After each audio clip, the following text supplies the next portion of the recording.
Bonjour, bonjour et bienvenue dans le deuxième épisode de Passage.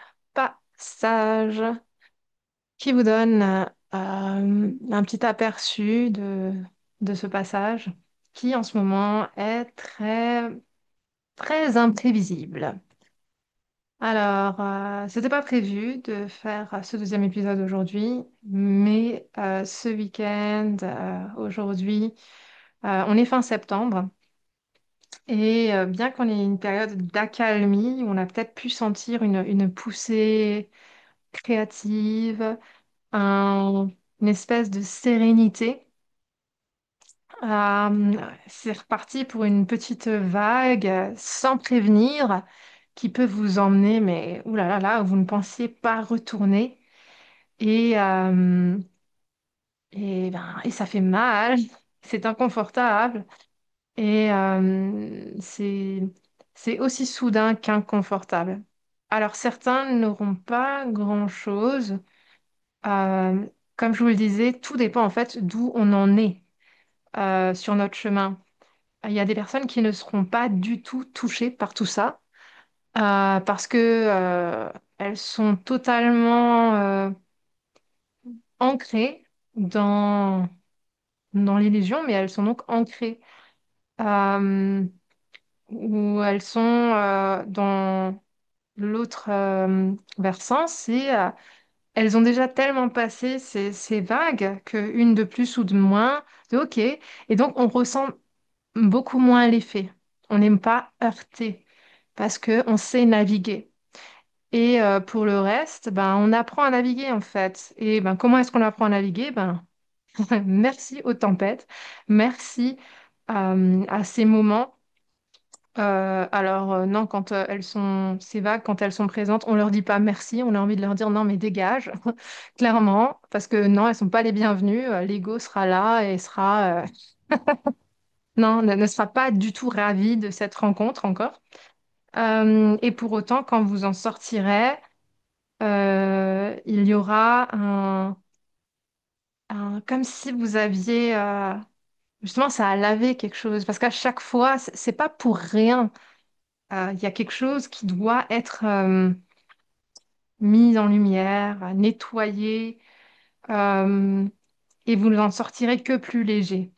Seulement, vu l'intensité des vagues actuelles, parce que ouais, plus on avance, plus elles sont intenses, parce que on veut, il y a quand même, on dit prenez votre temps et tout, mais en fait, il y a quand même une certaine deadline, on va dire, qui dépend aussi de l'avancement du collectif.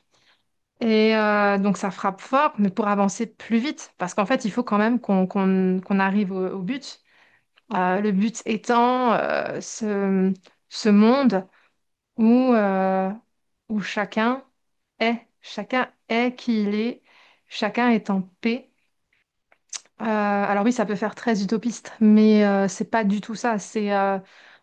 Justement, c'est un monde où tout le monde a vu ses ombres, tout le monde a accepté l'ombre et l'a transmutée pour pouvoir atteindre vraiment cette sérénité, cette paix que tout le monde cherche, qu'on en ait conscience ou pas, parce il y a ce côté, il y a toute une partie de l'humanité qui n'a pas conscience de sa nature, qui pense être un corps avec par moments des connexions spirituelles et qui n'a pas conscience d'être un être spirituel dans un corps.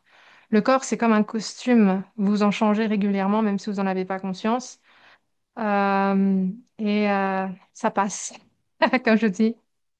Voilà. Euh, et donc, quand vous avez conscience de cette éternité, vous voyez la vie différemment. Et c'est bien de cette prise de conscience collective, cette conscience-là dont on parle, pour pouvoir mieux apprécier le quotidien, les cadeaux du quotidien, qui, tant on n'est pas conscient de cette réalité, semblent comme des cadeaux empoisonnés, en fait. Parce que il s'agit de défaire ce masque qu'on avait sur les yeux depuis longtemps, euh, cette prison dans laquelle était l'humanité, où on- on ne pouvait pas voir, on était incapable, non pas parce qu'on ne voulait pas, mais parce que c'était une volonté que l'humanité reste dans cette ombre, parce que cela arrange bien du monde.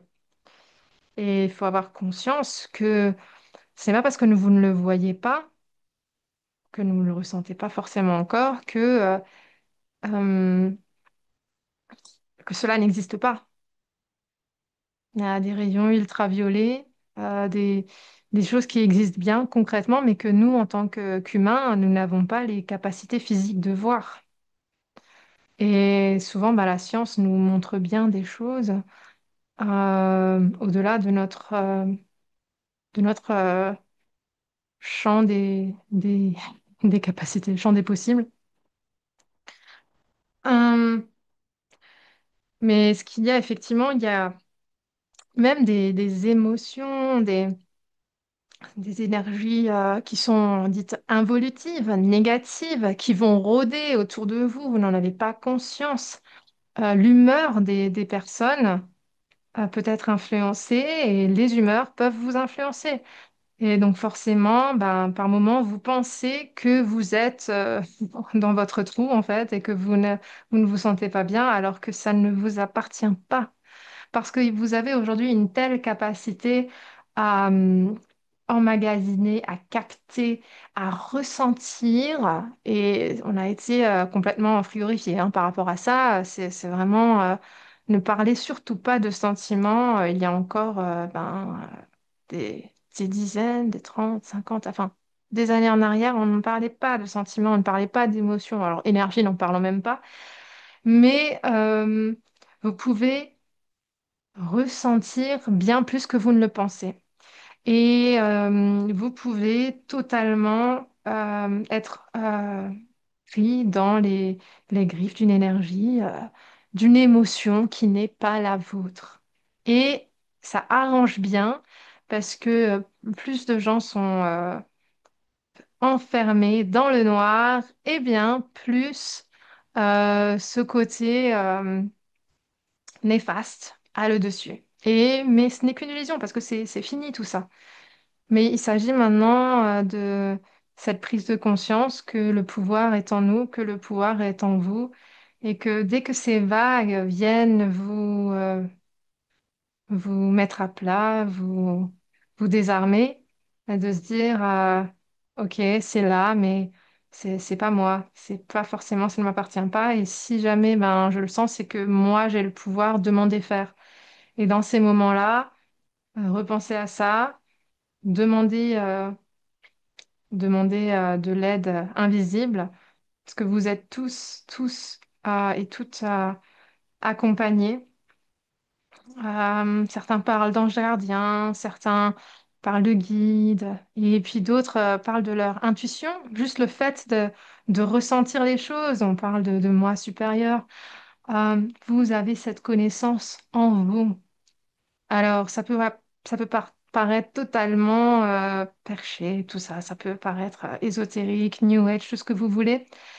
Mais est-ce que l'humain ne rêve pas? Est-ce que parfois les rêves ne semblent pas plus réels que la réalité? Vous avez jamais eu ces moments où vous saviez que quelque chose allait se passer? Vous sentiez, vous saviez en avance? Euh, eh ben, c'est de ça qu'il s'agit. Parce que vous avez une boussole interne, une boussole, une bouteille, une boussole intérieure qui est tout le temps là pour vous. Il suffit de se connecter.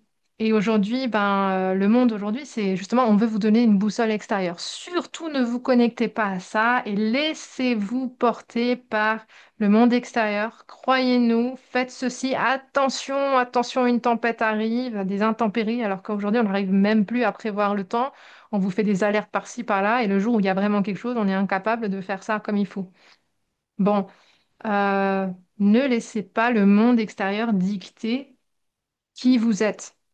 C'est vraiment ce temps-là. Il est temps de sortir de cet esclavagisme euh, des normes et le poids des traditions. Le poids des traditions. Les traditions, ça peut être sociétal, ça peut être familial, culturel. N'ayez de, de boussole que votre cœur. Seul votre cœur peut vous emmener sur le droit chemin. Mais pour connecter au cœur, parfois, il faut enlever les couches que vous avez mises sur votre cœur. Parce que vous voulez vous protéger, parce que ce monde est un monde à la base très hostile. Très hostile. Aujourd'hui, il est justement en train d'être délivré. Et ça passe par vous. Parce que personne ne peut le faire mieux que l'humanité elle-même. Il n'y a pas de sauveur, il n'y a personne qui va venir. Voilà, un sauveur. Allez, c'est bon, on va faire des nouvelles réformes. Ouais, ça, c'est le piège, en fait, hein, de croire que ceux à l'extérieur veulent votre bien, ceux qui sont les puissants. Parce que les plus puissants, c'est vous. C'est une humanité connectée, une humanité de cœur. Et quand les cœurs se mettent à vibrer ensemble, ben, c'est comme la musique, hein. Quand les cœurs chantent, ah ben, c'est un sacré effet. Bon, anyway, comme d'habitude, ça c'était pas prévu, peut-être un petit peu alambiqué. Euh, ouais, je ne maîtrise pas la verbe, donc prenez, recevez. Si c'est pas le cas, tant pis, passez à autre chose. Et maybe à bientôt.